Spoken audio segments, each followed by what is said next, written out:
Voilà, bienvenue dans un spécial débrief, spécial sommet pour l'action sur l'IA, AI Action Summit si vous préférez. D'ailleurs, on va partir un petit peu sur un sujet international pour démarrer, mais d'abord je vous présente mes commentateurs en plateau aujourd'hui. Caroline Chopineau, bonjour, bienvenue. Merci beaucoup d'être avec nous, directrice associée, je le rappelle, du Hub France IA. Alexandra André, bienvenue également. Bonjour Delphine. Directrice générale de la French Tech Grand Paris. Et puis Julien Pillot, bienvenue Julien. Bonjour. Économiste, enseignant-chercheur à l'INSEC. Alors, on va ensemble commenter ce grand sommet international qui s'est tenu à Paris. Super, on est très contents. Mais on a peut-être un petit peu oublié vite qu'il était co-organisé par l'Inde. Et oui, l'Inde était aussi à l'honneur. Donc, pour en parler, on est connecté avec Robin Rivaton, PDG de Stonal. Bonjour Robin. Bonjour. Donc vous travaillez dans l'IA, mais vous êtes aussi membre du conseil scientifique de Fondapol, qui est un think tank sur l'innovation politique. Et puis on peut vous lire dans l'Express. Alors voilà, on a rebondi sur votre papier dans la course à l'intelligence artificielle, le mystérieux retard de l'Inde. Alors on va revenir sur cette question du retard, mais déjà votre sentiment sur cette coprésidence de l'Inde au sommet. Vous êtes d'accord que ça s'est pas beaucoup vu finalement ? Oui, ils ont été quand même, Modi a été quand même pas mal éclipsé par les annonces qui ont beaucoup tourné autour de la France, plus qu'autour de l'IA en général. Et en même temps, ça a mis effectivement le projecteur sur la question de là où en est l'Inde dans cette course à l'IA. Et elle en est effectivement assez loin. Et alors, comment vous expliquez ça ? Parce que quand on regarde dans les big tech américaines, on voit quand même beaucoup d'Indiens, et au sommet. Ah, totalement, oui. Beaucoup de big tech sont dirigés par des gens d'origine indienne. Ce qui est intéressant, c'est qu'il y a une séquence qui a tourné récemment, qui était une séquence tournée en juin 2023 à New Delhi, et où Sam Altman répondait à des investisseurs indiens et qui lui demandait est-ce qu'une équipe de 10 personnes avec 5 millions de dollars peut réussir à vous concurrencer ? Et sa réponse avait été catégorique, ça avait été de dire jamais de la vie, n'essayez même pas. Et en fait, DeepSeek est né à Hangzhou, donc en Chine, un mois avant, et a fait ce coup d'éclat qui a marqué la planète tech il y a quelques semaines de cela. Donc la question, c'est pourquoi en fait un DeepSeek n'est pas né en Inde, n'est pas né à New Delhi ou à Mumbai ou à Bangalore. Et les réponses peuvent être de plusieurs ordres. On peut éliminer les facteurs de talent, hein, vous l'avez dit, la tech indienne a beaucoup de talent. Le gouvernement a mis beaucoup d'argent. Il y a eu un plan qui a été annoncé l'année dernière, qui était un plan de 1,5 milliard de dollars pour des initiatives autour de l'IA, avec notamment la création d'un cluster qui rassemble des puces NVIDIA de dernière génération pour les louer à des acteurs locaux pour qu'ils puissent entraîner leur modèle. Et pour autant, l'IA native indienne, la plus performante, c'est un laboratoire qui l'a créé, qui est très très en retard par rapport aux autres IA. Et donc, la réponse, elle est plutôt à aller chercher dans toujours la même chose que pour l'Europe, c'est la question de la compétition et du marché. Si la Chine a réussi à recréer des géants de l'IA, ou en tout cas des futurs géants de l'IA, on verra bien ce qu'il en sera par la suite, c'est d'abord et avant tout parce que son marché est fermé. Et donc avec un marché fermé, aujourd'hui, vous avez une interdiction d'utiliser les solutions d'OpenAI et d'Anthropic sur le marché. Et même pire que ça, l'année dernière, OpenAI a carrément interdit, il y a des gens qui contournaient le firewall chinois et qui utilisaient des VPN pour se connecter à OpenAI. Et OpenAI a carrément interdit désormais de faire ça pour se mettre en conformité, on va dire, avec le gouvernement de Pékin. Donc aujourd'hui, quand je vous écoute, Robin, en fait, je me dis, ça fait écho quand même avec ce qui se passe en France, c'est pareil. On a un peu le même problème de manque de protectionnisme, entre guillemets.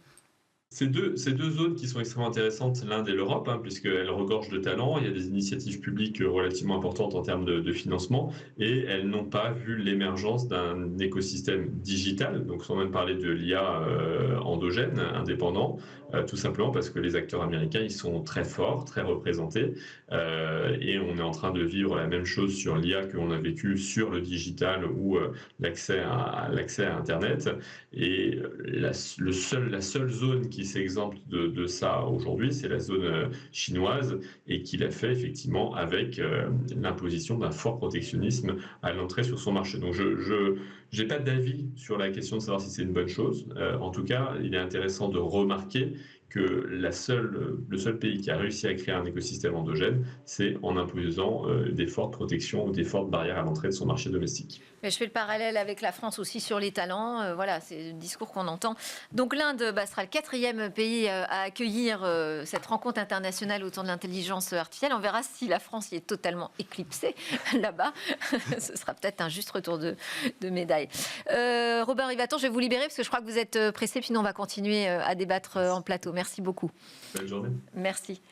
Réaction sur cette coprésidence avant qu'on passe aux autres sujets qui vous ont marqué pendant le sommet, Julien ? Réaction peut-être plus sur les propos qui viennent d'être tenus par Robin Rivaton, auxquels je souscris très fortement, puisque ce sont des thèses que j'avance très souvent ici d'ailleurs. La Chine, effectivement, a réussi à se constituer des vrais champions du numérique par des mesures protectionnistes qui sont extrêmement fortes et ciblées, mais aussi parce qu'elle a un marché intérieur captif qui est extrêmement dynamique, extrêmement connecté, et qui lui a permis en fait de faire monter ces grands champions du numérique à une échelle assez intéressante pour pouvoir d'abord développer leurs solutions et ensuite les exporter, ce qui est la phase 2 en fait, de leur plan de domination économique sur la partie tech, tel qu'on le voit aujourd'hui en fait, un petit peu partout. Mais il reste que sur la formation des talents, encore une fois, la question c'est aussi de savoir, dans cette compétition internationale dont se faisait l'écho Robin Rivaton, quels sont ceux qui sont capables, non pas uniquement de les former, mais aussi en fait, de les attirer et de capitaliser sur le long terme sur ces talents-là. Et là, aujourd'hui, les mieux-disants sur le marché, ça reste quand même les acteurs américains. D'autres réactions ? Oui, alors moi je pense que sur la position de l'Inde, en fait c'était un sommet européen plus qu'un sommet international quelque part. C'est porté par l'Europe, il y avait Ursula von der Leyen qui était là, c'est cofinancé par l'Europe ce sommet quand même. Donc effectivement difficile de faire la place peut-être à l'Inde. En revanche, ils sont quand même signataires d'éléments importants dont on va reparler après. C'est quand même une puissance forte qui a envie d'aller contre la Chine et les US, ou en tous les cas de venir contrer ça. Donc je pense que c'est quand même intéressant qu'on les ait eus sur ce sommet et ok, on leur a pas donné assez de place, mais c'est pas négligeable les discussions et les négociations qu'il y a eu autour de ça. Regardons pas derrière, regardons devant et où ce sommet va nous emmener derrière. Et il faut qu'on lâche rien tous ensemble. Oui, il ne faut pas lâcher parce qu'il s'est passé quand même quelque chose d'assez intéressant sur ces 2 jours. Alors je dis 2 jours, c'était vraiment les temps forts étaient lundi, mardi, mais il y a eu tous les side events ou les événements à côté, les journées scientifiques aussi qui se sont tenues la semaine d'avant. Qu'est-ce que vous retenez, Caroline C'était vraiment très intense. Moi, ça fait plus de 20 ans que je suis dans l'intelligence artificielle et je crois que c'est la première fois qu'on a autant de traction autour de l'IA et autant de bonnes nouvelles. Donc c'est plutôt positif. J'ai pas eu de retour extrêmement négatif sur tout le déroulement du sommet, et vous l'avez évoqué aussi sur les journées de la science qui étaient quand même assez pertinentes, avec des retours assez positifs sur les tables rondes qui se sont déroulées là-bas. Je pense qu'on a vu vraiment la dynamique de l'écosystème IA en France. Il y avait aussi un besoin de montrer que la France était là. Et pour France IA, ça fait quelques temps que vous le dites ça. Vous faites des cartographies. Oui. Nous, ça fait depuis 2017 qu'on est là. Donc c'est sûr qu'on ne vient pas de découvrir des choses avec le sommet. Ça ne nous a pas apporté des nouvelles informations. Mais par contre, ça a montré vraiment que tout le monde était là. En particulier à Station F, c'était quand même assez délirant d'un point de vue population. Personne n'arrivait à rentrer. Enfin, on a l'impression que vraiment tout l'écosystème IA était là. Et donc c'est bien, enfin, ça lance une vraie dynamique, à voir après comment ça s'opérationnalise, mais il y a eu quand même de belles annonces, des beaux rapports qui sont sortis, qu'on va peut-être un peu détricoter, et qui donnent une bonne dynamique à tout ça. Ouais. On va écouter d'ailleurs Maya Noël, nous qu'on a rencontré sur place à Station F, qui faisait partie des organisateurs de ce Business Day. Bon, Maya, c'est un événement absolument réussi, on peut dire, ce Business Day. Il y a énormément de monde présent, avec la venue du président de la République. Qu'est-ce que vous avez retenu de son intervention ? J'ai retenu son intervention qu'on peut être fier d'être un écosystème français dans l'IA. Parce que c'est vrai que ces derniers jours, on a beaucoup parlé plutôt de nos concurrents. Enfin, les concurrents, c'est normal d'avoir des concurrents, mais on a beaucoup parlé des États-Unis avec OpenAI, on a parlé de DeepSeek, en disant toujours qu'on était à la traîne. Donc c'est vrai qu'on a un retard à rattraper, mais néanmoins, on a des... Je pense que on peut retenir de son intervention, mais en fait de tous ces jours qui viennent de s'écouler, c'est qu'on a quand même une carte à jouer parce qu'on a au final un bel écosystème. On a sorti une cartographie avec France Digital qui prouve qu'on a un peu plus de 750 startups dans l'IA qui développent des cas d'usage très concrets qui vraiment changent nos vies dans le secteur de la santé, dans le secteur de l'agriculture, dans le monde du travail en général, mais aussi dans la vie privée de chacun. Et c'est ça qu'on retient de ce sommet, c'est que déjà, on est présent, on a ces applications-là, et que d'un point de vue technologique, on peut aller encore plus loin puisqu'on est présent sur toutes les couches de la chaîne de valeur de l'IA, et que là, avec les investissements qui vont être faits, on va pouvoir investir effectivement dans l'infrastructure avec des data centers. Quand on interroge nos entreprises, c'est ce qu'elles recherchent, c'est de l'accès à la donnée, de la puissance de calcul, et ça va nous permettre de rester dans la course. Alors, il y a les investissements effectivement qui sont annoncés, mais au-delà de ça, on nous dit ça y est, on a passé un cap. Est-ce que vous avez l'impression que vraiment on a passé ce cap, et qu'est-ce qu'il faut encore mettre en œuvre, peut-être du côté des politiques européennes, pour véritablement se dire là, la donne a vraiment changé pour l'Europe dans l'IA? Je pense qu'on a passé un cap car on a mis Paris, la France, en tant que capitale de l'IA pendant quelques jours avec ce sommet. Ça a permis un énorme coup de projecteur qui rappelle qu'on est là, dans la course, et qu'on a de très belles entreprises. Et c'est ce que cherchent en fait nos entreprises, c'est de la visibilité. Ce qu'elles veulent, c'est être connues pour trouver des clients. Au final, c'est comme ça qu'on grandit. Et c'est vrai que face à la concurrence qui déploie en fait des moyens pour développer la technologie, mais aussi beaucoup de moyens pour se commercialiser, c'est en fait beaucoup de moyens de marketing, nous on arrive en disant nous oubliez pas, on est bien là dans la course. Donc c'est ça, je pense, le cap qu'on vient de passer aujourd'hui. Et en fait, il y a cette volonté aussi d'avoir un écosystème européen. Parce qu'on parle de la France dans ce sommet, parce que on l'accueille ici en France. Mais dans tous les discours, le mot d'ordre, c'est quand même de dire la France comme locomotive de l'Europe. Et on veut que ce soit l'Europe qui rentre dans cette course-là. Et il faut que l'Europe, dans son ensemble, se réveille, et surtout se réveille, je pense, en ayant un vrai marché unique. Comme je dis, ce dont on a besoin, c'est de visibilité pour grandir d'un marché, et ce dont on manque encore aujourd'hui, c'est ce marché européen. Donc aujourd'hui, quand on écoute les dernières nouvelles, notamment la boussole de compétitivité annoncée par Ursula von der Leyen, avec peut-être ce 28e régime, enfin ce statut, l'union des marchés des capitaux pour pouvoir investir vraiment au niveau européen, c'est ce qu'on attend, et peut-être que ce sursaut arrive maintenant. Eh ben, vous l'avez entendu, je vous entends commenter là, mais vous l'avez entendu, rappeler qu'on a besoin de ce 28e État finalement européen, ce 28e régime européen pour créer un vrai marché unique aujourd'hui pour nos entreprises de la tech et de l'IA. Vous êtes d'accord avec ça, j'imagine? C'est la base. C'est la base. Mais ça fait 20 ans qu'on le demande en fait. On a des taxes différentes, on a des législations différentes, des fiscalités, donc on n'a pas un marché unique. Ça coûte cher à chaque fois d'aller s'implanter dans un nouveau pays, le market, les équipes, les bureaux, éventuellement, etc. C'est vrai que c'est 350 millions les US, c'est 60 millions la France. Si on prend chaque pays, déjà là, on aura vraiment cranté quelque chose si on arrivait à faire ça. Et alors parce que je posais la question, est-ce qu'on a passé un cap véritablement? On n'est pas allé encore jusque-là. C'est le passage à l'action, mais c'est le tout début du passage à l'action. Oui, on n'a pas encore tout mis en place, mais il y a quand même plusieurs fois, le président Macron a évoqué d'avoir une stratégie IA à l'échelle européenne, d'arrêter de penser en silos par pays et d'essayer d'avoir une vision un peu plus homogène pour permettre de déployer l'IA à l'échelle et d'avoir vraiment l'Europe en tant que champion. Et d'ailleurs, il y a une initiative qui s'appelle European AI Champion, initiative qui a été mise en place et annoncée dans le cadre de ce sommet-là, avec, je crois, 150 millions d'euros dans cette initiative, et qui porte vraiment ce sujet d'aller donner de l'attraction à l'échelle européenne, de penser européen, de penser infrastructure, données, mais vraiment à cette échelle-là, et d'arrêter de penser au niveau national. Et puis sur les investissements, ça y est, on a ce qui nous manque. Julien, tourne tout de suite spontanément. L'argent. L'économiste, désolé. Non, mais encore une fois, l'argent est un élément extrêmement important dans les marchés d'innovation. Ça, on en sait. Parle là de ces 109 milliards annoncés. Voilà, donc c'est assez intéressant. Ça reste quand même en deçà des 500 milliards qui ont été annoncés pour Stargate, par exemple. Donc si il s'agit d'aller sur de la course à l'armement et sur des mises à l'échelle, peut-être que ce sera insuffisant si on veut faire la course vers la high-end, et en même temps, ça peut paraître démesuré au regard des annonces qui ont été faites par DeepSeek sur la capacité de pouvoir développer des IA qui sont décentralisées, open source, peut-être plus frugales aussi sur le plan environnemental, j'espère qu'on y reviendra. Donc en fait, ces 109 milliards, pourquoi faire? Déjà, c'est la première question. Ensuite, au bénéfice de qui? De l'économie française? Pas si sûr.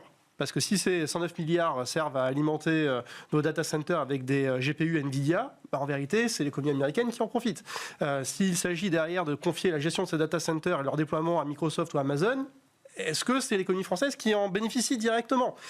Donc, il y a Data 4 quand même qui porte une partie du projet. Donc ça, c'est l'industrie française, bien sûr, qui va être aux avant-postes sur l'emploi, sur le bénéfice économique quand même de ces opérations. Sur l'emploi, sachant que c'est pas non plus une industrie qui est extrêmement intensive en main-d'œuvre, en tout cas si on regarde ce qui se passe dans les data centers. Et puis après, il y a la question de l'origine des fonds. Et puis il y a l'énergie aussi. Et l'énergie. L'énergie, elle est de chez nous.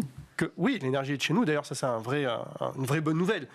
C'est que les acteurs aujourd'hui de l'intelligence artificielle ont bien compris que l'énergie devient la ressource peut-être la plus indispensable à côté des métaux pour pouvoir en fait entraîner les modèles et mettre en place des data centers qui sont extrêmement véloces et puissants en capacité de calcul. Très bien. Derrière, il y a des problématiques RSE qui se posent. Donc, allons peut-être positionner data centers dans des pays où il y a un savoir-faire et il y a aussi une énergie abondante et décarbonée. Ah, tiens, la France est plutôt leader en la matière. Ça, c'est quand même une excellente nouvelle. C'est une excellente nouvelle. Sur la matière, oui. Ouais. Et si je peux me permettre de rebondir quand même, c'est 109 milliards plus 200 milliards. On n'est pas qu'à 109 milliards. Au niveau européen. Ouais. Au niveau européen. On a 50 milliards qui vient des Émirats, mais avec l'optique de créer un campus IA qui va être quand même, je pense, hyper intéressant parce que ça va venir ouvrir pas mal de portes sur pas mal de choses. Je pense qu'on ne peut pas cracher sur ce genre de financement qui arrive selon les sources et autres. OK, il y a Brookfield, mais il y a Mistral aussi. Voilà, on va faire les data centers. Moi, j'ai plus un sujet... Il y a Iliad qui investit aussi 3 milliards. Mais j'ai quand même plus un sujet sur... On a OVH, on a Scaleway, on a Outscale, on a pas mal d'acteurs français.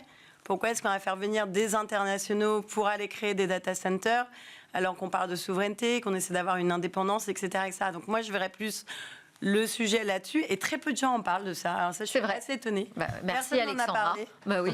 Et alors que pour moi, c'est un vrai pain point. C'est comment est-ce qu'on arrive à mieux onboarder nos Européens dans tout ça, sans recréer encore des choses. J'ai cité Data 4, ça fait partie exactement. d'un acteur européen. Et comment est-ce qu'on tord un peu plus le bras aussi aux grands groupes et peut-être aux ETI derrière pour travailler avec nos entreprises européennes plutôt qu'américaines. Est-ce que c'est ce qui était attendu par l'écosystème IA, cette annonce forte ? Parce que tu l'as dit, c'est aussi une annonce. Hein. C'est principalement une annonce d'ailleurs, parce qu'on ne sait pas exactement combien on aura au final. Oui, c'est 109 milliards. Ni quand. Tout à fait. Ni exactement pourquoi. Mais est-ce qu'on avait besoin de cette annonce ? On avait besoin de se dire qu'il y avait enfin des financements, ou il y avait de nouveau des financements qui étaient disponibles pour l'écosystème IA européen et en France aussi. On met tout sur les data centers, mais c'est normal parce qu'il y a eu des gros sujets d'infrastructure, de donner accès à la puissance de calcul, que ce soit pour l'entraînement des modèles, parce que si on veut faire de Mistral ou autre le champion de l'IA en France et en Europe, il faut qu'on mette à disposition ces puissances de calcul pour l'entraînement et pour l'inférence, parce qu'il y a beaucoup d'entreprises qui se posent des questions aussi sur comment je fais après moi pour déployer mon IA. Est-ce que j'ai les ressources nécessaires moi en interne ? Donc là, finalement, on se dit on déploie, et on va peut-être permettre à toutes les entreprises de enfin adopter de l'intelligence artificielle et d'avoir accès facilement à ces ressources. Mais je rejoins Alexandra, il ne faut pas que ce soit des data centers qui soient déployés que par les Américains. La souveraineté, c'est pas non plus se borner à des solutions européennes, mais c'est laisser le choix. Il faut laisser le choix aux entreprises. Et si on dit tout le temps aller vers du Google, du Microsoft, du AWS, finalement, on tue un peu cette notion de souveraineté. On va écouter Florian Douetto, qu'on a vu aussi au Business Days, parce que c'est intéressant, justement, il parle de l'adoption de l'IA. Bonjour Florian. Bonjour. Merci beaucoup d'être avec nous. On est à Station F, là il y a tout l'écosystème qui est réuni. Il n'y a pas que les Français, mais il y a un peu une démonstration de force, non ? Oui, je pense qu'il y a au moins une moitié d'internationaux ici, et c'est plein comme un œuf. Et on a un peu du mal à se déplacer, et un peu c'est le moment qu'on cherchait, hein, ce moment où tout le monde parle d'IA. Et on a besoin justement de montrer qu'il y a vraiment un écosystème aujourd'hui en France sur l'intelligence artificielle. On ne le sait pas assez, on ne le connaît pas assez bien. Je crois qu'en fait, ce qui est intéressant, c'est d'avoir un écosystème qui est même plus large. C'est de penser qu'il y a un écosystème qui n'est pas celui juste de la Silicon Valley ou juste l'écosystème chinois qu'on fantasme. Il y a un écosystème en fait de gens qui sont de tous les pays. Il y a des Allemands, il y a des Anglais, il y a des gens à Paris, il y a des gens qui viennent de Suisse, il y a des gens qui viennent d'Inde, qui sont tous là à Paris et qui en fait font partie d'un écosystème de gens qui travaillent et fabriquent l'IA de tous les jours. Et vous, quand vous venez alors au sommet, au Grand Palais, quand vous venez ici à Station F, qu'est-ce que vous avez envie de porter comme parole ? Je pense que c'est cette idée en fait que l'IA, c'est quelque chose qui est réel, qui va transformer les entreprises, qui va transformer nos vies. Et l'enjeu, c'est d'avoir en effet cet écosystème d'innovateurs qui est très large et cette capacité pour les entreprises de comprendre comment elles vont utiliser l'IA. Et une bonne partie de ça, c'est comprendre comment elles vont le contrôler. Parce que créer des choses avec l'IA générative, c'est très facile. C'est un peu trop facile même. C'est un peu trop facile. Et donc, du coup, quand la création est gratuite, l'enjeu, c'est le contrôle. C'est comment est-ce qu'on va faire pour organiser tous ces systèmes d'IA, comment on va faire pour que les agents soient compris par les entreprises, soient testés, soient fiabilisés, puissent travailler avec les autres, puissent se connecter aux données de l'entreprise, puissent passer à l'échelle, et quel impact cela aura sur les sociétés. Alors Dataiku, c'est déjà une très grande entreprise en termes de chiffre d'affaires. Là, j'ai vu que ça explosait. Qu'est-ce que vous attendez pour autant quand même de la décision politique, peut-être des investissements de BPI France? Je pense que l'essentiel des questions sur l'investissement n'est pas. Enfin, l'essentiel des questions pour nous, c'est plutôt des questions en effet sur quel va être l'avenir en fait des règlements européens en particulier autour de l'IA, qui est une question qu'en fait tous nos clients se posent. Et le fait que ces questions restent en suspens peut être un motif finalement de frein dans l'écosystème. Je pense qu'il y a une vraie question en effet pour les entreprises de comprendre comment ces règlements vont les impacter et comment au-delà de ces règlements, elles arrivent à se créer une gouvernance autour de l'IA. Parce qu'en effet, si on met de l'IA partout dans tous les processus d'une entreprise, ce qui est probablement logique et ce qui va arriver dans les quelques années à venir, il faut pour les entreprises arriver à se l'approprier, c'est-à-dire à ne pas voir ça juste comme quelque chose qu'on achète sur étagère, mais quelque chose qu'on apprend à utiliser, que tout le monde dans l'entreprise arrive à adopter pour transformer son travail. Et donc là, vous faites aussi de l'évangélisation auprès des entreprises? Oui, je pense qu'il y a ici beaucoup d'entreprises qui se posent des questions sur qu'est-ce qui va arriver. C'est quoi l'IA dans 5 ans? C'est quoi l'IA dans 10 ans? C'est la question que tout le monde se pose, à différents niveaux. Et en effet, alors personne ne connaît la réponse en fait, mais pouvoir aider les gens à mieux se poser la question, mieux arbitrer les décisions qu'elles doivent prendre dans 1, 2, 3 ans en termes de technologie, en termes de souveraineté, en termes de résilience, c'est des choses en effet, c'est la discussion du quotidien. Merci beaucoup Florian. Bon, il nous dit on a besoin d'une clarification sur les règlements européens. Et oui, parce qu'il y a quand même toujours ce sujet-là qu'on se traîne à la patte, ce fil à la patte, la réglementation sur l'IA. Oui, on n'est pas trop enchaîné non plus. Oui, je pense que maintenant, c'est quand même, on ne peut pas cracher sur le règlement européen. De toute façon, il est là en train de se mettre en place. Je ne sais pas, ça dépend qui on interroge. Oui, il y en a qui ne sont pas tout à fait pour, mais disons que j'ai trouvé que le message était quand même assez intéressant parce que c'est une clarification, une simplification, essayer de travailler sur une meilleure articulation entre les règlements qui existent parce que c'est pas la peine de rajouter des couches inutiles aux règlements existants. Et je pense que ça va aller dans ce bon sens-là. Il y a eu des rapports aussi qui sont sortis sur les risques là, qui étaient portés par Yoshua Biangio, sur les General Purpose AI. Enfin, il y a aussi un accompagnement qui est en train d'être mis en place auprès des entreprises pour s'approprier ce sujet de règlement et faciliter son opérationnalisation. Règlement versus innovation. La régulation est nécessaire. Maintenant, pas n'importe quelle régulation. Une bonne régulation, c'est déjà une régulation qui est lisible. Et effectivement, quand tu opères dans des zones économiques où il peut y avoir des surtranspositions juridiques dans certains États, pas dans d'autres, et des divergences, c'est extrêmement compliqué. La régulation, elle a aussi besoin de donner une certaine sécurité juridique en fait aux entreprises. C'est-à-dire la façon dont elle peut être appliquée a posteriori en cas éventuellement d'infraction.